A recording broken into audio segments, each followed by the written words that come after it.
नमस्कार, आप देख रहे हैं आज तक। आपके साथ मैं हूं अंजना ओम कश्यप। हमारी सहयोगी श्वेता सिंह हमारे साथ मौजूद हैं।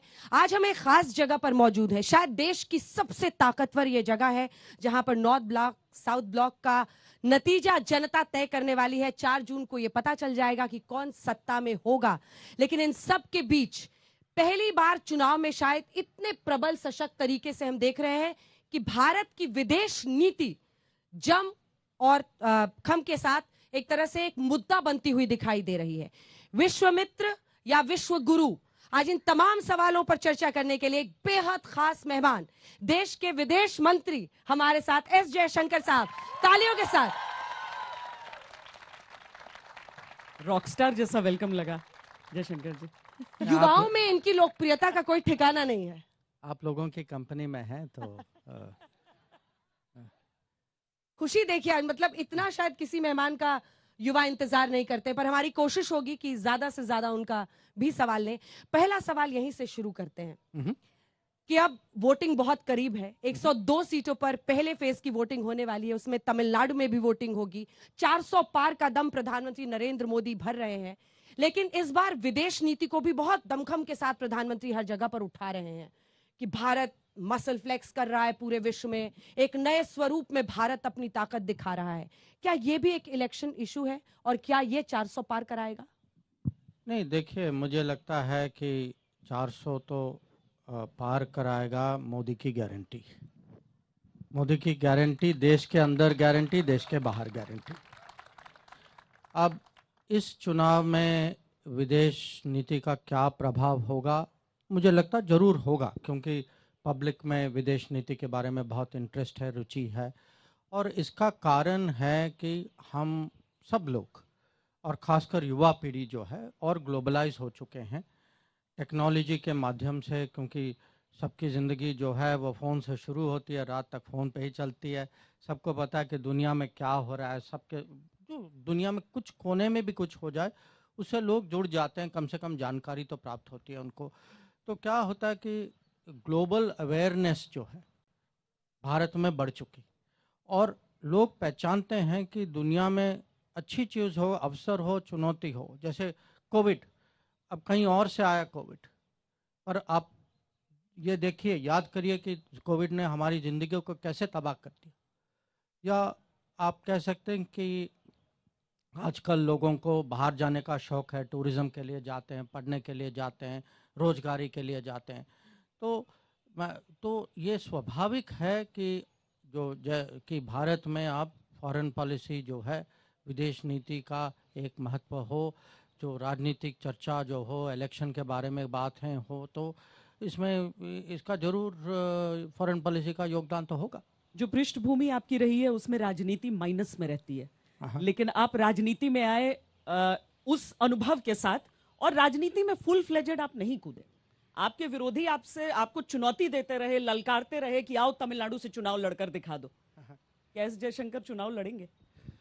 नहीं, देखिए, इस बार आप जानते हैं कि बहुत सारे मंत्री थे जो लोकसभा चुनाव में उम्मीदवार हैं, और जो है ये अपना कोई व्यक्तिगत निर्णय नहीं होता, ये पार्टी का निर्णय होता है। तो पार्टी को लगा कि कुछ ऐसे भी मिनिस्टर्स हैं जिनको अलग अलग प्रांतों में, राज्यों में, क्षेत्रों में जाना चाहिए, कि वो हो सकता है कि उनके मन में था कि अगर एक कॉन्स्टिट्यूएंसी क्षेत्र के साथ जुड़ जाएं तो पूरा अटेंशन वहीं चले जाएगा। तो पिछले कुछ मैं कहूँगा महीने में, मैं इसके पहले आज ही मैं पुणे से आया हूँ। 2 दिन पहले मैं मिज़ोरम था, उसके पहले राजस्थान था, उसके पहले केरला। जब लोग नामांकन भर रहे थे तो उस समय मैं केरल में था। तो कुछ मंत्री हैं जिनको जिम्मेदारी है कि वो पूरे देश में जो भी हमारी उपलब्धियां हैं उसके बारे में प्रचार करें। कुछ हैं जो लोकसभा चुनेंगे, ये निर्णय पार्टी का है। 10 मंत्री चुनाव लड़ रहे हैं इस बार। आप पर अगर छोड़ा जाए, आप में से कितने लोग सोचते हैं कि अगर चुनाव लड़ेंगे तो जरूर जीतेंगे एस जयशंकर? चलिए, मैं कल पार्टी हेडक्वार्टर जा रहा हूं, मैं बता दूंगा उनको। पर तमिलनाडु, आपको वाकई लगता है कि बीजेपी वहां पर सीटें जीत सकती है? हाँ, देखिए मुझे लगता है कि तमिलनाडु में हम एक उत्साह देख रहे हैं, एक ऊर्जा देख रहे हैं जो पहले नहीं था। कि अभी आपने देखा होगा जब मोदी जी का रोड शो हुआ, जब उनकी कैंपेनिंग, उनकी रैलीज देखिए आप, तो उसमें जो वहाँ की जो टर्नआउट जो है, कहीं कुछ ज़रूर बदल रहा है वहाँ। वो फीलिंग तो है लोगों को, वो पल्स है कि तमिलनाडु जो पहले ज़्यादातर वहीं के पार्टियों को वोट दे, डीएमके या एडीएमके, उनके लिए यही दो विकल्प थे। तो अब हमें लगता है कि तमिलनाडु की पब्लिक जो है दोनों पार्टियों को पहचान चुकी है, उनकी सीमा भी जानती है, उनकी जो रिकॉर्ड भी काफ़ी अब अनुभव हो गया, करीब 50 साल से ज़्यादा। तो हमें लगता है कि अभी सिचुएशन ऐसा है कि भाजपा जैसे पार्टी और खासकर मोदी जी के नेतृत्व में, और वहाँ जो हमारे जो स्टेट प्रेसिडेंट जो हैं अन्नामले जी, उन्होंने भी बहुत उनके ऊर्जा के कारण मुझे लगता है कि वहाँ भी सिचुएशन काफ़ी परिवर्तन आया है। तो हमारे यहाँ अपेक्षा तो है जरूर। 39 सीटें हैं तमिलनाडु की और पहले दौर में ही वोटिंग वहां पर हो जाएगी। आप कह रहे हैं कि वहां पर बीजेपी इनरोड्स बना पाएगी। तमिलनाडु, केरल, बहुत सारे ऐसे राज्य हैं जहां पर बीजेपी ने कभी सीटें नहीं जीती हैं। ऐसे में आपको लगता है कि एक्सेप्टेबिलिटी, अभी तक बीजेपी को एक उत्तर भारत की पार्टी माना जाता है, आपको लगता है वहां पर जो भाषाई बाधा भी है, भाषा की, उन सबको पार करते वहां की जनता चुनेगी किसी को? मुझे लगता है कि देखिए जो आप कह रहे हैं वो पहले जरूर ऐसी भावनाएं होंगी, ऐसे वहाँ भाजपा के बारे में सोच होगी, पर मुझे लगता है कि पिछले 10 साल में भाजपा के बारे में और खासकर मोदी जी के बारे में, वो कोई अभी मोदी जी को माने उनको जो पूरी एक, मैं जैसे मैंने कहा मैं अभी मिजोरम से आ रहा हूँ, वहाँ जो है वहाँ भी भाजपा का कोई ऐसा कोई बड़ा इतिहास नहीं है। और अगर आप पिछले इलेक्शन में भी देखें, जितने वोट हमें पड़े ज़्यादा नहीं पड़े थे, पर अब लोगों को लग रहा है कि मोदी जी जो हैं सबके हैं। तो उनकी जो इमेज जो है वो कि नॉर्थ इंडियन की नहीं है, वेस्ट इंडियन की नहीं है, गुजराती की भी नहीं, उनकी है एक पूरी नेशनल इमेज है। हर राज्य, हर क्षेत्र, हर प्रांत मानता है कि वो हमारे लीडर है। तो मुझे लगता है उसका डेफिनेटली कहीं ना कहीं उसका पॉलिटिकल इम्पैक्ट तो होगा। सर, क्या वही तमिलनाडु में आप लोगों को अपनी पैठ बनानी है, जिसकी वजह से तमिलनाडु के मुख्यमंत्री कहते हैं कि इसी वजह से आपने कच्चतीवू का मैटर उठाया है? नहीं, देखिए ये कच्चतीवू का विषय जो है, कभी कभी चुनाव के बीच में ना सच भी निकलता है, और मैं इसको थोड़ा समझाता हूँ आपको। 1974 में भारत और श्रीलंका के बीच में सीमा, समुंदर में सीमा तय हुआ था। इसमें पहले काफ़ी सालों से नेगोशिएशन हुआ, और इस सीमा में जब सहमति बनी तो कच्चतीवू जो है उनके साइड में पड़ा। 74 के बाद पार्लियामेंट में उस समय के विदेश मंत्री ने आश्वासन दी सरकार की ओर से कि हमारे मछुआरे जो हैं उनके हक में, उनके गतिविधियों में कोई परिवर्तन नहीं होगा। जो पहले भी करते थे वो अभी भी करते आएंगे। वो हिस्टोरिक वाटर्स में उनका फिशिंग राइट्स अभी भी जारी होगा। 2 साल के अंदर उन्होंने एक एग्रीमेंट और किया, और इसमें बहुत स्पष्ट रूप से माने कि हमारे लोग जो हैं, जो जहां पहले जाते थे वो अब भी जा नहीं सकते। ठीक है, ये एग्रीमेंट हो गए, 74 में हुए, 76 में हुए। अब प्रॉब्लम यह है, तब से 74 से डीएमके जो है पब्लिक में पोजीशन ले रहा था, संसद में ले रहा था, विधानसभा में ले रहा था, पब्लिक डिबेट में ले रहा था कि भाई हमें इसके बारे में कुछ नहीं पता, ये पूरा जो काम जो है केंद्र सरकार ने किया है, बिना पूछे किया है, और देखिए तमिलों का हित जो है इन्होंने बेच दिया। ये कांग्रेस उस समय में केंद्र के खिलाफ आरोप था, उस समय कांग्रेस थी। हाँ, अब ये कहते आए हैं, अभी भी कहते हैं। तो जब लोग पूछते हैं कि ये विषय अभी क्यों उठा, पिछले 2 साल 3 साल में मुख्यमंत्री स्टालिन ने मुझे 21 लेटर लिखे हैं इस पे, 21 लेटर ये विषय उठाते हुए कि मछुआरों के साथ अन्याय हो रहा है, और ये अन्याय हो रहा है क्योंकि केंद्र सरकार जो है उनके नीतियों के कारण, उनके निर्णयों के कारण। अब हकीकत तो ये है कि 73 के बाद 1 साल पहले केंद्र सरकार ने उस समय के डीएमके के मुख्यमंत्री को फुल ब्रीफिंग दी थी, और वो स्टालिन के पिताजी थे, करुणानिधि जी थे। उनको पूरा बताया। 74 में अग्रीमेंट करने के पहले एक ब्रीफिंग और दी, और उस समय उन चीफ मिनिस्टर ने कहा कि भाई मैं सहमत तो हूँ, पर आप जानते हैं इसमें पॉलिटिकल, इसमें इसके कुछ राजनीतिक इम्पैक्ट होगा, तो मैं आपको पब्लिक में सपोर्ट नहीं करूँगा, मैं पब्लिक ओपिनियन को मैनेज करूँगा आपके लिए, पर पब्लिक में मैं कुछ और कहूँगा, पर मैं सहमत हूँ। तो हम जो हैं तमिलनाडु के जो वोटर जो हैं, तमिलनाडु के पब्लिक को जाननी चाहिए कि आज डीएमके जो है डबल स्पीक की पार्टी है, कि ये दो मुंही पार्टी है। ये संसद में कुछ कहते हैं, कमरे के अंदर कुछ कहते हैं, तमिलनाडु में कुछ कहते हैं, असली जो फैक्ट्स हैं कुछ और है जी। लेकिन तो ये पॉलिटिकल इशू है, ये रिकॉर्ड का इशू है, ये क्रेडिबिलिटी का इशू है। तो जब अब फिर से पब्लिक वोट करने जाएगी, उनको कम से कम पता तो होना चाहिए कि भाई हम ये कैसी पार्टी, पॉलिटिकल पार्टी, लेकिन अगर डबल स्टैंडर्ड ले तो शायद उसमें सवाल जरूर खड़े होंगे। लेकिन एमईए की जो विपक्ष बार बार सामने रख रहा है, 2015 का रिप्लाई जब एमईए ने ये कहा था कि वो basis of which you were attacking Congress, उसमें वो साफ कह रहे हैं कि ये श्रीलंकन साइड में है और ये it is on the Sri Lankan side of the India Sri Lanka international maritime boundary line. नहीं देखिए उसका क्या, नहीं वो आरटीआई सही है या नहीं, ये नहीं, आरटीआई? नहीं, ऐसा है जो भी एमईए ने कहा, क्योंकि उस टाइम मैं एमईए का भाग तो था, मैं देश में नहीं था, मैं बाहर उस टाइम राजदूत था, अमेरिका में था, पर कोई बात नहीं जी।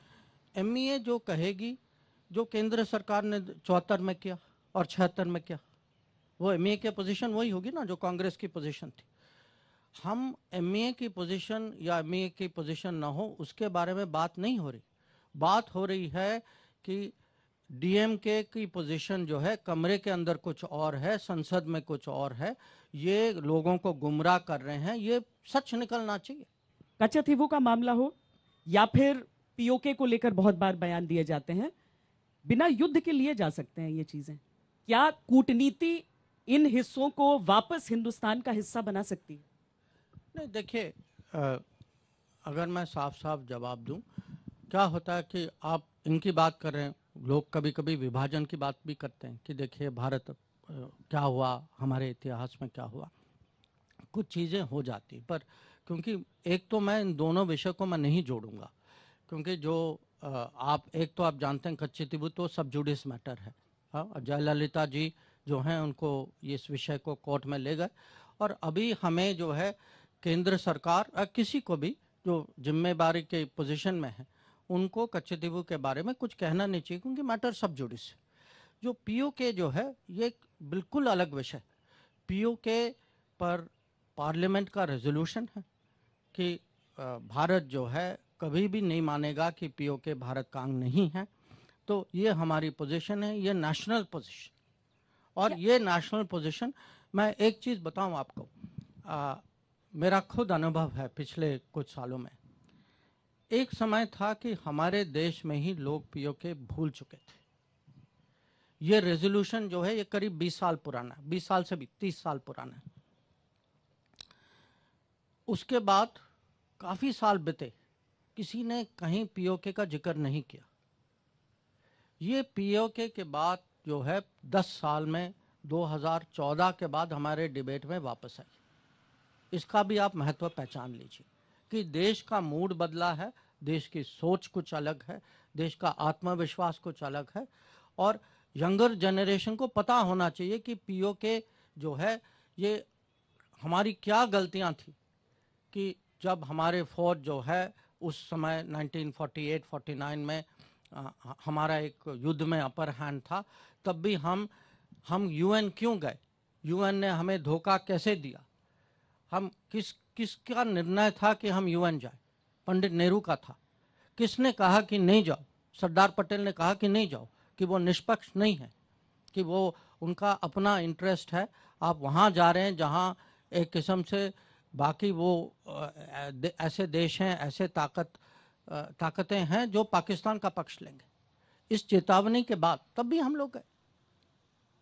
वाई भारत मैटर्स में आपने इस पर काफी लिखा है और आपने सरदार वल्लभ भाई पटेल से लेकर बी आर अम्बेडकर सबकी डॉक्ट्रिन्स को कोट करते हुए कहा है और उस पर आपका नजरिया ये है कि Nehru was very Cozi about China, यानी वो बहुत रोजी रोजी इज द करेक्ट वर्ड, रोजी अबाउट चाइना। और एक नोट में उन्होंने वापस सरदार वल्लभ भाई पटेल को लगा था कि जो शक आपका है वो गलत है, और वो tradition continues to this day in Congress party. कैसे? बट यू फिनिश कैसे? तो मेरा सवाल वहीं से आता है कि आप इस तरह का इशारा कर रहे हैं कि चीन को लेकर बहुत लेफ्टिस्ट आइडियोलॉजी नेहरू जी की थी, ऐसा आपने कहा है। तो उसको आप जस्टिफाई करें। और मौजूदा वक्त पे भी चीन को लेकर बहुत सारे प्रश्न चुनावी मुद्दा बन रहे हैं विपक्ष की तरफ से, दोनों पर आपका जवाब। देखिए, जो चीन का विषय जो है, हम जो हैं 1947 में आज़ाद हुए, 2 साल बाद चीन में चाइनीज रेवोल्यूशन आया, वहाँ कम्युनिस्ट पार्टी सत्ता में आई। तो जो अंजना जी जो बात कर रही है, मेरे किताब में लिखा है कि 1950 में हमारे यहाँ भारत सरकार में, यहाँ पीछे हमारे पीछे ये डिबेट हुआ कि चीन के बारे में हमें क्या नीति अपनाना चाहिए। तो इसमें सरदार पटेल ने पंडित नेहरू को लिखा कि देखिए, चीन जो है, चीन की नीयत जो है हमारे बारे में इतनी सकारात्मक नहीं है और हम आश्वासन देते जाते हैं, पर हमें नहीं लगता कि वो हमारे बारे में इतने पॉजिटिव हैं। और आज भारत के लिए एक नया खतरा है कि हम 2 फ्रंट, माने पाकिस्तान भी एक फ्रंट और चीन का भी एक फ्रंट, तो हम 2 फ्रंट सिचुएशन में, और इसीलिए हमें इसकी तैयारी करनी चाहिए। और जो उस समय जो MEA में और जो हमारे जो एम्बेसडर थे चाइना में, उनके बारे में उनकी सोच थी कि वो बहुत ही आइडियलिस्टिक, बहुत ही रोजी पिक्चर जो है पेंट कर रहे हैं। अब पंडित नेहरू का जवाब ये था कि आप ज़्यादा ही शक करते हैं, चीन से ऐसा कोई खतरा नहीं है, और चीन जो है, आप ये आइडिया कि वो हिमालय पार करके भारत पे कुछ आक्रमण करेगा, ये तो असंभव है। हुआ 62 में, पर 12 साल पहले उन्होंने कहा ये असंभव है। तो जो शुरू से चीन के बारे में भारत सरकार में भी, हमारे राजनीति में भी 2 राहें हैं, 2 ये विवाद जो है तब से चल रही है। अगर आप इसको फास्ट फॉरवर्ड करेंगे, आज के दिन इसको ले आएंगे। अब देखिए बीच बीच में क्या हुआ। 2006 में हम, उस समय की सरकार ने ये चीन को ये माने इनकी ये परिभाषा थी कि China is a strategic partner. अब ये आपके पड़ोसी हैं जो आपके ज़मीन पे अपना क्लेम रख रहे हैं, इनको आप स्ट्रेटेजिक पार्टनर कहते हैं। उस समय ये भी ये डिसाइड हुआ कि हमें जो है उनके साथ फ्री ट्रेड एग्रीमेंट करना चाहिए, तो चलो ये भी करते हैं। बहुत लोगों ने विरोध किया इसका, सरकार के अंदर भी विरोध किया, तब भी ये डिसाइड तो हुआ था। और उस समय ये फैशन में आया, ये एक नया शब्द जो है, आज के एक कांग्रेस नेता हैं जयराम रमेश जी, उनका एक नया शब्द था, उन्होंने शब्द ये नया बनाया, चिंडिया, चाइना का चिन और इंडिया का डिया। ओके, हम इतने नज़दीक हैं, हमारी दोस्ती इतनी गहरी है और कि हमें मिलजुल के दुनिया के साथ चिंडिया के रूप में हमें दुनिया के साथ डीलिंग करना होगा। आज भी हम डबल स्पीक की बात कर रहे हैं, आज भी आप देखिए देश के अंदर वो चाइना का विषय उठाते हैं, बाहर जाकर देखिए चाइना के बारे में कितनी पॉजिटिव चीज़ कहते हैं। जब राहुल गांधी कैम्ब्रिज गए थे, आप उनका चाइना लेक्चर देखिए, चाइना की बहुत तारीफ कर रहे थे वहाँ। तो ये डबल स्पीक जो है, ये माने एक किस्म से कांग्रेस पार्टी को ये बेस्ट प्रैक्टिस है कि पार्टनर है DMK, उनसे भी सीखा होगा। हाँ, चाइना का काउंटर जिस तरीके से हमने पिछले कुछ सालों में किया है, अगर हम 2 बड़े विवाद भी देख लें, डोकलाम और गलवान, उन सारी चीजों के बीच चाइना कुछ इरिटेंट्स उसकी तरफ से हमेशा रहते हैं, अरुणाचल मत जाओ, वहां के नाम बदल देंगे। क्या हम एक पॉलिसी के तौर पर वाकई अक्सई चिन को उसके ओरिजिनल नाम से बोलने का, मतलब चीन के दिए हुए नाम की जगह ओरिजिनल नाम से बोलने के बारे में सोच सकते हैं कम से कम? देखिए, मुझे इस समय कहना उचित नहीं होगा, पर मैं ना कहने का मतलब भी आप समझ लीजिए, हाँ, वो आप पे डिपेंड करता है। लेकिन सर विपक्ष बहुत टोकता है इस सवाल पर। वो कहते हैं कि जब बात पाकिस्तान की होती है, उरी होता है तो हम सर्जिकल स्ट्राइक कर देते हैं, जब पुलवामा होता है तो हम एयर स्ट्राइक कर देते हैं।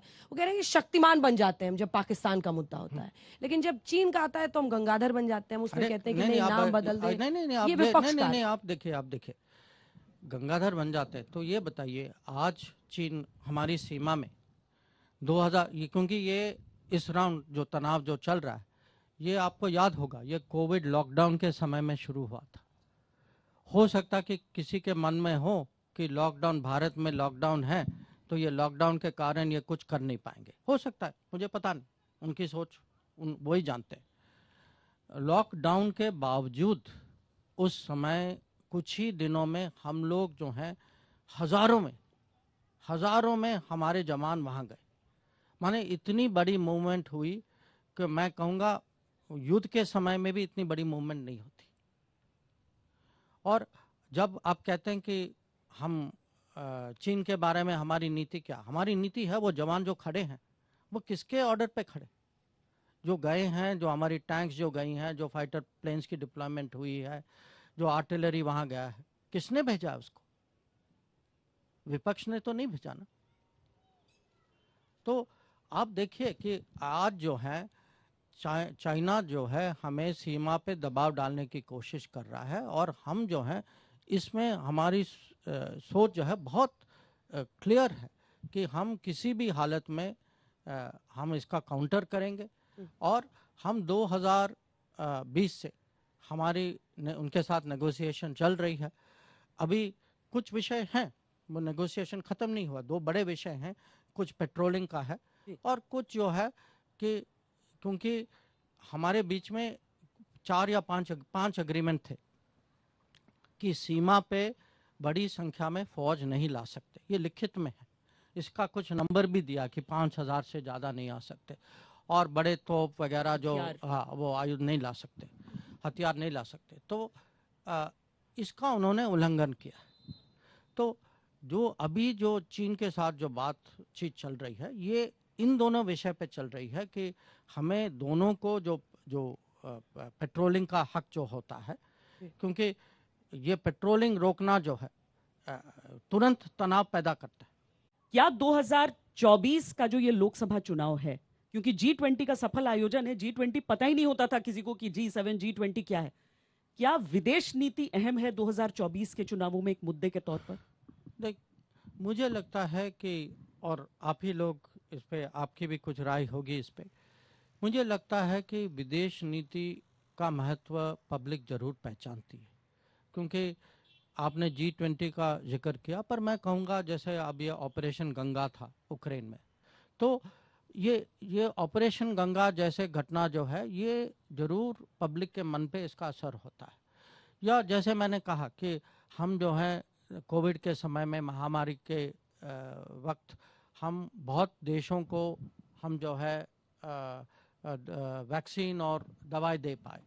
इसका भी जो भावनाएं जो इसके कारण जो उभर के आए, ये भी देश में लोग जानते हैं। बहुत सारे प्रश्न रूस यूक्रेन की जंग के बीच में रूस से तेल लेने को हुआ, और उस समय आपने पोजीशन समझा दिया कि भारत एक मल्टीपोलर वर्ल्ड में अपनी जो स्थिति है अपने फायदे के लिए काम करेगा। और सब बच्चे इसी पे सबसे ज्यादा मुस्कुरा रहे हैं, बड़े खुश हुए थे। कितने बच्चे इस बात पे बड़े बड़े खुश हुए थे? ये देखिए, सबकी बहुत खुशी हुई थी कि इंडिया इज असर्टिंग इटसेल्फ। लेकिन मेरा प्रश्न आपसे ये है कि क्या 2014 के बाद ये एक रणनीतिक फैसला है भारत के विदेश मंत्रालय का कि जो देश एक सेक्युलर देश के रूप में पहले जाना जाता था, ये कई एक्सपर्ट्स मानते हैं, वो अब अपनी पहचान एक हिंदू सभ्यता के तौर पर कर रहा है, और एस जयशंकर विदेश मंत्रालय के एक ऐसे मंत्री हैं जो भारत में जो राष्ट्रवाद है उसके चेहरे बनकर चुनावों के वक्त जगह जगह अब आपको भी चुनावी प्रचार के लिए भेजा जा रहा है। क्या इस बात में दम है? नहीं, देखिए, राष्ट्रवाद होना कुछ गुनाह तो नहीं है ना। माने कौन राष्ट्रवाद नहीं होता? तो आज देश का मूड भी देखिए कि हम जो आप, क्योंकि आप 14 की बात कर रहे थे, क्या होता है कि कभी मूड जो है लीडर को आगे बढ़ाता है। कभी लीडर जो है अपने विजन, अपने प्रोग्राम, कार्यक्रम, अपने डिलीवरी के थ्रू देश का मूड वो भी एक किस्म से शेप करते हैं इसको, तो उनका एक डायनामिक होता है। तो मुझे लगता है जरूर, मैं खुल के कहता हूँ कि आज जो है भारत और नेशनलिस्टिक है, और मुझे नहीं लगता कि इसमें हमें कोई शर्माने की बात है। हमें तो बहुत गर्व के साथ कहना चाहिए। अगर मैं तो कहूँगा कि अगर मैं खुद विदेश नीति का पिछले 70-80 साल के ऑडिट करूं, तो मुझे अगर कहीं कमी दिखाई देती है, ये दिखाई देती है कि हम लोग जो हैं अपने हित को सामने नहीं करते। कि कभी कभी हम, जैसे मैंने कहा कि इतने रोज़ी हैं कि भाई पहले चीन को, पहले आप पहले सिक्योरिटी काउंसिल में घुस जाइए, उसके बाद मैं आऊँगा। आपको कहने की क्या ज़रूरत थी? अगर मैं भारत का प्रधानमंत्री या विदेश मंत्री होता, मुझे तो अपने देश के बारे में सोचना है ना। पर सर, आजकल ऐसा क्यों हो रहा है कि दूसरे देश हमारे अंदरूनी मामलों में बोलने की हिम्मत रख पा रहे हैं? हालांकि बहुत कड़ा रुख भारत की तरफ से रखा गया, लेकिन अरविंद केजरीवाल का मामला आया तो अदालत में होने के बावजूद जर्मन दूतावास से बयान आ गया, आपका अमेरिका की तरफ से बयान आया। नहीं, देखिए ऐसा है, ये दूसरों के अंदरूनी विषय पर टिप्पणी करनी जो है, ये कोई नई बात नहीं। ये लोगों की पुरानी आदत है, बुरी आदत है। खाली फर्क ये है, एक जमाना था लोग कहते थे और हम झेलते थे। अब वो जमाना बंद हो गया, जमाना बदल गया। तो एस जयशंकर जी, आप शुरू से ऐसे ही थे या 14 के बाद ऐसे हो गए? किस विषय में?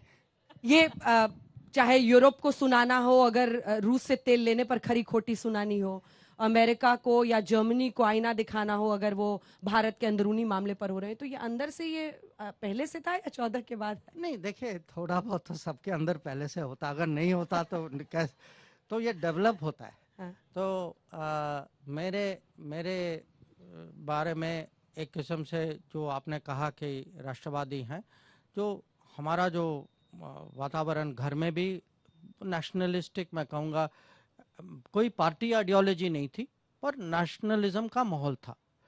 तो जब मैं यूनिवर्सिटी भी गया, मैं पहले दिल्ली यूनिवर्सिटी गया, उसके बाद मैं जेएनयू गया, तो हम लोग जो थे, हम पहली पीढ़ी थे जिन्होंने लेफ्ट का विरोध किया जेएनयू में, और हम कम्युनिस्टों को एक बार हरा भी पाए 1974 में। तो अगर आप पूछ रहे हैं मेरे से कि आप शुरू से ये नेशनलिस्ट हैं, हाँ, क्योंकि ये अपब्रिंगिंग थी मेरी। मैं लोगों को कहता हूँ कि अगर नरेंद्र मोदी नहीं होते, वो मुझे मंत्री कभी नहीं बनाते, पर अगर नरेंद्र मोदी प्रधानमंत्री नहीं होते, मैं पॉलिटिक्स में कभी नहीं आता। तो मुझे लगा कि ऐसे लीडर हैं, ये अगर इनके साथ इनके हाथ मजबूत न करें, ये अवसर खो दे, तो मैं बाद में, ठीक है पैसे बनेंगे, कहीं रिटायरमेंट के बाद मैं भी सोचूंगा यार एक मौका था, मैंने खो दिया इसको, मैं जुड़ जाता तो देखिए मेरा भी कुछ आइडियाज, मैं भी कुछ कंट्रीब्यूट कर सकता था। अब अपने अगले प्रश्न पर आते हैं, क्योंकि आपने प्रधानमंत्री की तारीफ भी की और यहां तक कह दिया कि आप पॉलिटिक्स में इसलिए आए हैं क्योंकि वो प्रधानमंत्री है और उन्होंने आपको ये मौका दिया। अगला प्रश्न ये है कि क्या वही मोदी ब्रांड ऑफ नेशनलिज्म या राष्ट्रवाद है जिसकी वजह से गार्डियन की रिपोर्ट सामने आई कि पाकिस्तान में भारत के इशारे पर, हमारी इंटेलिजेंस एजेंसी के इशारे पर एक्स्ट्रा जुडिशियल किलिंग हो रही है? प्रश्न का पहला हिस्सा ए, क्या हमारे विदेश मंत्री इस बात की पुष्टि करते हैं कि भारत की तरफ से इस तरह से जो संदिग्ध हमारी नजर में आतंकी थे या जो भी थे, उनकी वहां पर हत्या की गई है? दूसरा हिस्सा, विश्व जब इस ऐसे मुद्दों पर प्रश्न उठाता है और बात करता है, इसे एक्स्ट्रा जुडिशियल कहता है, तो उनको आपका जवाब क्या होगा? बी। देखिए, एक तो कोई भी सरकार ऐसे विषयों पे, क्योंकि जो गार्डियन की स्टोरी जो है वो इंटेलिजेंस बेस्ड स्टोरी है जी, तो आप ये भारत सरकार के बारे में नहीं, कोई भी सरकार अगर आप उनसे पूछें कि आप इंटेलिजेंस बेस्ड स्टोरी पे आप औपचारिक स्तर पे कुछ कमेंट करिए, वो नहीं करते, ये कोई भी सरकार नहीं करती। पर जो जिस वहाँ अगर कुछ घटनाएं हुई हैं और इसके बारे में आज कुछ इंटरेस्ट है, तो आप ये भी सोचिए अगर बुरे लोगों को कुछ बुरा हो जाता है तो हो सकता है कि उनका कर्मों का फल हो। अब लोगों ने तो कहा कि सरकार के विरुद्ध नहीं, सरकार के पक्ष की स्टोरी ये हुई है। हाँ, मैंने विरुद्ध नहीं कहा, ना विरुद्ध कहा सरकार ना के विरुद्ध नहीं, सरकार के पक्ष की स्टोरी है ये। नहीं, मैंने ना विरुद्ध कहा ना पक्ष कहा। मैंने कहा कुछ भी स्टोरी इंटेलिजेंस बेस्ड स्टोरी होती हैं तो कोई भी सरकार फॉर्मली इसको कभी इस पे कमेंट नहीं करती। तो आप जितना भी कोशिश करें मैं इस पे फॉर्मली नहीं करूंगा। विश्व मित्र की बात आपने अपनी किताब में भी की है। मेरा सवाल आपसे यह है कि प्रधानमंत्री नरेंद्र मोदी भारत की पोजीशनिंग एक विश्व गुरु के तौर पर कर रहे हैं, विकसित भारत की बात 2047 के लिए कहते हैं, विश्व मित्र की बात हो रही है, लेकिन क्या मालदीव्स के साथ जो हुआ वहां पर परिस्थितियां ऐसी बन गई कि चीन को लेकर उसकी पॉजिटिविटी बढ़ गई और हमने एक जिसके साथ ठीक संबंध थे एक ऐसे देश को खो दिया अपनी लिस्ट से? नहीं, देखिए कोई भी देश पड़ोसी को खोता नहीं है। पड़ोसी पड़ोस होता है, पड़ोसी पड़ोसी होते हैं। राजनीति भी राजनीति होती है। तो हर देश में क्या होता है कि उनके यहाँ अपनी राजनीति होती है। राजनीति के कारण कभी कभी नीतियों में कोई बदलावट होता है, कोई कुछ आज की शासन कुछ कहती है, कल की कुछ और कहती है, ये होता रहता है। ये इतना माने अगर आप देखें इसके पहले भी, मैं यूपीए के समय की बात कर रहा हूँ, उसके बात वहाँ तक पहुँच चुकी थी कि एक भारत की कंपनी थी जो एयरपोर्ट चला रहे थे, उनको छोड़ के निकलना पड़ा। तो ये नहीं है कि वहाँ ऊपर नीचे नहीं गई है, ये होता है। हमें इसकी प्लानिंग करनी चाहिए और हम करते भी हैं। तो मैं देखिए मैं इस ऐसी चीज़ों पे मैं घबराता नहीं हूँ। मुझे लगता है कि ये पड़ोसी देश है, इनके साथ मुझे पता कि वहाँ पब्लिक की भावना क्या है। पब्लिक चाहती है कि भारत के साथ मित्रता के संबंध रहें। और अगर आप ग्राउंड लेवल पे देखें, ये वही देश है जो अपने रोज के जो डेली नेसेसिटीज़ के लिए अगर उनको पत्थर चाहिए, रेत चाहिए, खाने पीने का सब्जियां चाहिए, ये सब भारत से इंपोर्ट करते हैं। उनके यहाँ से इतने लोग मेडिकल के लिए आते हैं। तो ये कूटनीति में क्या होता है कि कभी कभी ऐसी स्थिति आती है जहाँ पॉलिटिक्स जो है आपके खिलाफ या आपके साथ नहीं होता। तो हमें जो है इसको उस समय मैनेज करना होगा। और मुझे लगता है कि उनके यहाँ ये समझ आएगी कि इस रिश्ते का महत्व क्या है। ये दोनों के इंटरेस्ट में नहीं है कि रिश्ते बिगड़े, और मुझे विश्वास है कि मैं उनको ये समझा पाऊंगा। सर, विपक्षी दल कहते हैं कि आप लोग एक तरफ कहते हैं कि दुनिया में भारत का वर्चस्व हो रहा है, दूसरी तरफ ये सबसे बुरा दौर है पड़ोसियों से रिश्तों का। ये विपक्षी दलों के सचमुच इसमें वो पाकिस्तान का जिक्र करते हैं, श्रीलंका से बिगड़ते रिश्ते। पाकिस्तान का तो उनका वो तो चाहते हैं अच्छे संबंध हो और हम सब चीज सह लें। सर, अमन की आशा तो अब इतिहास हो गया, उसे छोड़ दें क्योंकि पाकिस्तान ही इररिलेवेंट हो गया है अब। लेकिन चीन के साथ रिश्ते, नेपाल का झुकाव चीन की ओर, आपका म्यांमार और अब बॉर्डर पर वो फेंसिंग की बात जो आ गई है, आपका श्रीलंका, मालदीव्स, इन सारी चीजों का जिक्र करते हो, क्या ये सही है? नहीं, देखिए आप चलिए यही देश एक राउंड लेते हैं हम। मालदीव्स की आप बात कर रहे थे। यूपीए के समय में क्या हुआ, एक भारतीय कंपनी को एयरपोर्ट छोड़ना पड़ा। और रिश्ते, अगर आपको लगता कि आज रिश्ते मुश्किल है, उससे तो खराब उस समय थे। श्रीलंका में क्या हुआ, अगर चीन ने हम्बानटोटा बंदरगाह बनाए, किसके समय में बनाए? उन्होंने हमें पहले ऑफर दिया था, उस टाइम की सरकार ने इसको मना किया था, उसके बाद चीन आई थी वहाँ। तो अगर आज चीन की पोजीशन श्रीलंका में है, किसके कार्यकाल में यह हुआ? फिर आते हैं बांग्लादेश, उसको नहीं भूलिए आप। बांग्लादेश में 2014-15 के पहले आप जानते हैं, एक तो बॉर्डर हमारा अनसेटल था और वहाँ से आतंकवाद जो है वो पूरे नॉर्थ ईस्ट में तबाह मचाते थे। अब म्यांमार का देखिए, म्यांमार में उस समय मिलिट्री गवर्नमेंट थी, उग्रवादी थे वहाँ, और वहाँ जो नारकोटिक्स और बाकी जो गैर कानूनी गतिविधियाँ जो हैं वो होती रहती थी। अब नेपाल पे भी आए। देखिए नेपाल में ये कहना कि नेपाल चीन की तरफ, मैं खुद नेपाल गया हूँ, मैं जनवरी में था वहाँ। नेपाल ने ये हमारे साथ अग्रीमेंट किया है कि वो अभी जो सालों से ये बातचीत चल रही थी कि नेपाल भारत के लिए एक बहुत बड़ा एनर्जी सप्लायर हो सकता है, जो इस वहाँ उनके यहाँ थोड़ा राजनीतिक शक था हमारे बारे में। अब उसको छोड़ के अब वो आगे आए हैं, उन्होंने अग्री किया है कि 10,000 मेगावाट साथ मिलके हम प्रोजेक्ट बनाएंगे। तो मैं तो उल्टा कहूँगा कि अगर आप पड़ोस में देखें, अब मैं मानता हूँ कि पाकिस्तान अलग है, अब ये भी हो सकता है कि कांग्रेस पाकिस्तान को के गले लगाना चाहती है, वो उनका हक है, उनका विचार होगा।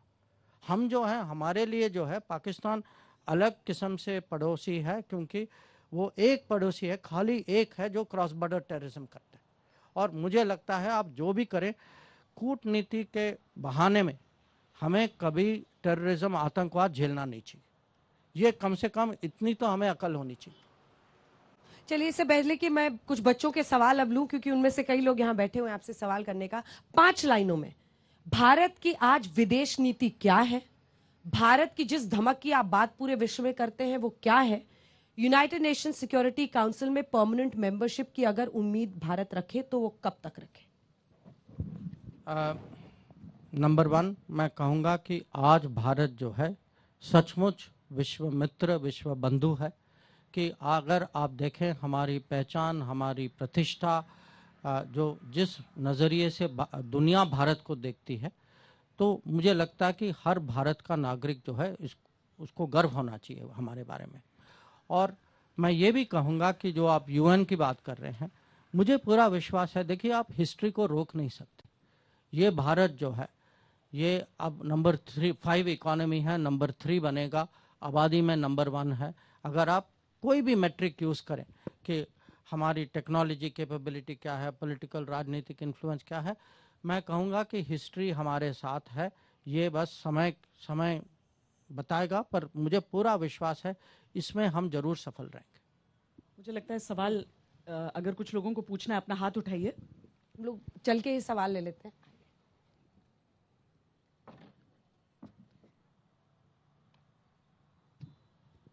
मैं भी चलूं? किसको किसको सवाल पूछना है? आइए सर, आइए आइए, कम अलोंग। किसको सवाल पूछना है? Please come. इनके लिए बड़ी खुशी की बात है कि आप यहाँ आ रहे हैं। किसको किसको सवाल पूछना है? एक एक करके सर को आने दीजिए, आमने सामने ही खड़े होके बात कर लेंगे। हाँ आइए, प्लीज कम। सबसे अच्छा है, चलिए। Good evening sir. आपका जो भी, आप किसी भी पॉडकास्ट पे जाते हैं या फॉरेन पॉलिसी की बात करते हैं कहीं भी, और फॉरेन मीडिया से बात करते हैं, तो वहाँ आप सबकी बोलती बंद कर देते हैं। तो आपके जीवन में कभी ऐसा हुआ है कि आपकी बोलती किसी ने बंद कर दी है? कोशिश तो की है, कोशिश तो की है, पर देखिए अब क्या होता है ना, जो भारत का विदेश मंत्री होता है, अब मेरे लिए 2 बड़े एडवांटेज हैं। एक कि मैं मोदी जी का विदेश मंत्री हूँ, और दूसरा मैं आप सबका विदेश मंत्री हूँ। तो जब मैं कहता हूँ मैं I speak for 1.4 billion Indians, ठीक, तो उसमें उसका जो साहस जो है उसको बंद करना बहुत असंभव है। ठीक है। इस तरफ का एक सवाल। प्रणाम जयशंकर जी, मेरा नाम सार्थक है, मैं Jindal school of international affairs में डिप्लोमेसी ही पढ़ रहा हूँ। मेरा सवाल ये रहेगा कि बहुपक्षीय संस्थानों जैसे यूएन में हम सिर्फ एक मल्टीलैटरल रिफॉर्म की बात नहीं करते हैं, हम और भी बहुत सारे, जैसे WTO में भी हमारा एंगेजमेंट, आजकल एक ऐसा डिस्प्यूट सेटलमेंट बॉडी भी आज एग्जिस्ट नहीं करती है। तो उस कॉन्टेक्स्ट में आप कौन और रिफॉर्म्स पे फोकस करेंगे एक्सेप्ट यूएनएससी? नहीं, देखिए मैं कहूँगा हम यूएन की रिफॉर्म की बात करते हैं क्योंकि यूएन जो है, और खासकर सिक्योरिटी काउंसिल, दुनिया की राजनीति के एक किस्म से इसकी केंद्र बिंदु है। तो जब तक आप सेंटर को रिफॉर्म नहीं करेंगे, बाकी जगह मैं नहीं कहता कि बाकी जगह नहीं करना चाहिए।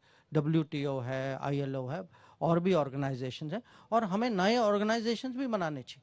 ये नहीं कि हम पुराने ही चलाते जाए। जैसे हम लोगों का प्रस्ताव था कि इंटरनेशनल सोलर अलायंस बनाए, या डिजास्टर रेजिलिएंट का करें, या ऐसी चीज जैसे अब बिग कैट अलायंस। तो हमें भी अब समय आ गया है कि Bharat should not be a rule taker, Bharat should also be a rule maker. चलिए, आपका सवाल। नमस्कार जयशंकर जी, मेरा नाम रिया बेलवाल है। मेरा सवाल आपसे ये था, जैसे मोदी जी का कहना है ये कर्तव्य काल चल रहा है, तो आपका इस पे क्या टेक है? क्या 2047 तक अखंड भारत एक रियलिटी बन सकता है? देखिए 2047 तक जो जो मैं कहूँगा राजनीतिक एक किस्म से प्रेडिक्शन देना मुश्किल है। जो आजकल जो हम विकसित भारत की जो बात करते हैं लोग अनुमान लगाते हैं और माने डेटा के बेसिस पे लगाते हैं कि हम जो हैं 2047 तक 30 ट्रिलियन डॉलर इकोनॉमी बनेंगे। अब ये समझिए 30 ट्रिलियन डॉलर इकोनॉमी का इन्फ्लुएंस अगल बगल में क्या होगा।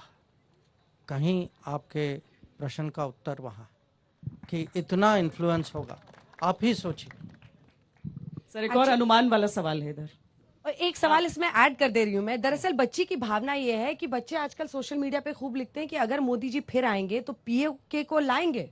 यही है ना आपकी भावना? जी, जी, अखंड जी, भारत से जी, ये मतलब जी। है इनका। हाँ नहीं मुझे समझ आ रही। तो मेरा आपने प्रश्न भी पूछा, इसीलिए मैंने कहा कि मेरे लिए जो पिछले साल में कम से कम देश में देखिए इनको किसी ने कहा नहीं, इनके खुद अंदर से आए। जी 10 साल पहले अगर हम मिलते ये पीओके का सवाल भी नहीं उठाते। ये चेंज आ रहा है पर चेंज एक दिन में नहीं आता, ये होता रहता है, ये भावनाएं बढ़ती जाएंगी। चलिए अखंड भारत के अलावा सर मेरा क्वेश्चन ये था कि हम लोग सोशल मीडिया पे एक वीडियो देख रहे हैं कि मोदी जी मम्मी मोदी जी ने वॉर रुकवा दी, तो क्या सच में मोदी जी ने वॉर रुकवा दी? हाँ ये मैं आपको बता सकता हूँ क्योंकि मैं खुद था उनके साथ। ये 2 बार हुआ। एक जगह थी खार्किव नाम का जगह था और एक जगह सुमी नाम का था। जो खार्किव में क्या हुआ कि हमें अपने बच्चों को शहर से निकाल के कहीं भिजवाना था और उस समय जब पूरा प्लान बना तो रूसी साइड से फायरिंग हुआ। तो उस दिन प्रधानमंत्री ने प्रेसिडेंट पुतिन को फ़ोन किया और कहा कि हम जो हैं हम उस दिशा में जा रहे हैं और आप अपने फ़ौज को कहिए कि वहाँ फायरिंग न करें। तो वहाँ फायरिंग जो है वो रूस के साइड से हो रहा था और उन्होंने उस समय फायरिंग रोक दिया। हमारे बच्चे जो हैं वहाँ गए, वहाँ से पिकअप हुए, वहाँ से बस में बिठा के वो उनको बाहर ले आए। जो हम जो नॉर्मली जो कहते हैं कि लड़ाई रुकवाना जो है वो दूसरी घटना थी। वो एक शहर था सुमी, जहाँ हमने बहुत प्रयास किया पर फायरिंग चलता गया तो बच्चे भी निकलने के लिए तैयार नहीं थे। एक बार वो हमने कहा उनको आज ठीक है क्योंकि हमें आश्वासन दिया गया था। वो हॉस्टल छोड़ के, वो बेसमेंट में थे, हॉस्टल छोड़ के बस में भी बैठे और फिर से फायरिंग शुरू हो गई। तो घबरा के वो स्वाभाविक है वो वापस गए। फिर उन्होंने कहा, हम लोग बात कर रहे थे उनसे फ़ोन पे, तो उन्होंने उस समय कहा कि देखिए फायरिंग हो रही है, हम तो निकलने के लिए तैयार नहीं है, हमें आप ये विश्वास भी नहीं है कि ये नहीं रुकेगा, आप लोग आइए हमें यहाँ से ले जाइए। तो उस समय क्या हुआ कि हम यहाँ से हम लोगों ने 2 बहुत सीनियर ऑफिसर, मैंने पूछा हमारे जो साथी जो हैं कि कौन जाने के लिए तैयार है, मैं कहूँगा सब लोग जाने के लिए तैयार थे। तो 2 सीनियर लोग जो हैं वो यहाँ से सुमी तक गए और जब वो वहाँ जिस दिन वो पहुँचे उस समय प्रधानमंत्री जी ने प्रेसिडेंट पुतिन से भी बात की, प्रेसिडेंट ज़ेलेंस्की से भी बात की, उनको कहा कि देखिए हम इनको निकालने वाले हैं तो आप हमें अपने लेवल पे वचन दीजिए कि फायरिंग बंद होगा और हमें आप एक अग्रीड रास्ता बताइए, क्योंकि ये नहीं कि फायरिंग बंद करो पता नहीं कोई बीच में कोई गोली चला लेगा। तो हमने बैठ के ये भी तय किया कि किस रास्ते से वो आएंगे। तो ये मैं खुद साक्षी हूँ। बिल्कुल, बहुत सारे बच्चे हैं जो सवाल छोटे छोटे सवाल जी तो सर जैसे कि हमने अभी देखा है कि इजराइल पैलेस्टीन वॉर के दौरान भी इंडिया ने एक न्यूट्रल स्टैंड रखा, सेम था रशिया यूक्रेन के दौरान भी। तो क्या भारत अपना एक फ्रंट लाइन बना रहा है, वेस्टर्न हेजेमनी को डिक्लाइन करने की कोशिश है? नहीं, देखिए ये अलग विषय। यहाँ जो रशिया यूक्रेन के बीच में जो युद्ध जो चल रहा है, हमारा विचार है और ये प्रधानमंत्री ने पब्लिक में रखा है कि हम शांति के पक्ष में हैं। हमें लगता है कि आप युद्ध के मैदान में इसका सलूशन नहीं निकाल पाएंगे। 2 साल पहले जब हम लोग ये कहते थे हमारी आलोचना होती थी, खासकर पश्चिमी दुनिया में हमारी आलोचना होती थी। अब जो है दुनिया उसी सोच पे आ रही है कि कहीं ना कहीं कुछ डायलॉग और डिप्लोमेसी होना चाहिए। अभी तो यूक्रेन के विदेश मंत्री आए थे पिछले महीने, और यूक्रेन भी चाह रहा था कि आप सब लोग बैठ के कुछ बात करें। अब इतना आसान नहीं है, पर कम से कम अब फिर से डायलॉग और डिप्लोमेसी की तो बात हो रही। जो इजराइल और गाज़ा जो वहाँ जो लड़ाई जो हो रही है, वहाँ देखिए अलग अलग विषय हैं। एक तो आतंकवाद का विषय, जो अक्टूबर 7 जो इजराइल में हुआ वो आतंकवादी घटना था, और हमें जो है इसको किसी भी कारण हमें इसको एक्सक्यूज नहीं, बहाना नहीं ढूंढना चाहिए, इसको हमें जस्टिफाई नहीं करना चाहिए। अब आतंकवाद हुआ, जो आतंकवाद जो उसका जो शिकार है वो तो उसका जवाब जरूर देगा, और आप जानते हैं उसके बाद क्या हुआ। अब जो है हमारी पोजीशन है कि अगर वहाँ जो भी हो सिविलियंस का ख्याल रखना चाहिए, जो सिविलियन, क्योंकि इतने संख्या में हैं लोग, उनके लिए कम से कम जो ह्यूमैनिटेरियन सप्लाई वहाँ देना चाहिए। और अंत में अगर आपको इसको परमानेंटली सेटल करना है तो ये पैलेस्टीन का विषय जो है, मुद्दा जो है कि पैलेस्टीनियों के लिए कुछ तो करना चाहिए, और ये सालों से ये हम सब लोग मान चुके हैं कि 2 स्टेट सोल्यूशन होना चाहिए। मुझे लगता है आज कौन ज्यादा किसको प्रभावित कर रहा है गेस करना मुश्किल है। सवाल बहुत सारे हैं, लेकिन दिस इज अ फर्स्ट। शायद पहली बार किसी विदेश मंत्री ने जनता के बीच में जाकर सवालों का जवाब दिया, और इसके लिए a huge round of applause. बहुत बहुत धन्यवाद आपका आज तक पर आने के लिए। आपसे ये लोग ज्यादा प्रभावित हुए कि आपको भी इनके सवाल बड़े दमदार लगे? नहीं, देखिए मैं जो है ये चीज, मैं सोशल मीडिया जंकी हूँ। हाँ। क्योंकि मुझे सोशल मीडिया से बहुत आइडियाज भी आते हैं कि लोग कमेंट करते हैं, और मुझे लगता है कि अगर जो कभी फ्रेश थिंकिंग होती है, कभी लोग कहते हैं आपने इसको क्यों नहीं ट्राई किया, या आप इस पे थोड़ा नरम होइए, थोड़ा सख्त होइए, तो मैं पब्लिक का फीडबैक लेता हूँ। तो आप लोगों को पता है कि फीडबैक देंगे तो एस जयशंकर नहीं, और मुझे लगता है कि जो राजनीतिक चुनौती आपको मिली है कि आप चुनाव लड़िए आकर, आपकी पब्लिक डीलिंग ऐसी है कि आप जाकर चुनाव लड़ सकते हैं। तालियों के साथ धन्यवाद कीजिए आज सर का। बहुत बहुत धन्यवाद आप सभी का, और आपका बहुत बहुत धन्यवाद विदेश मंत्री जी तमाम सवालों के जवाब। Thank you.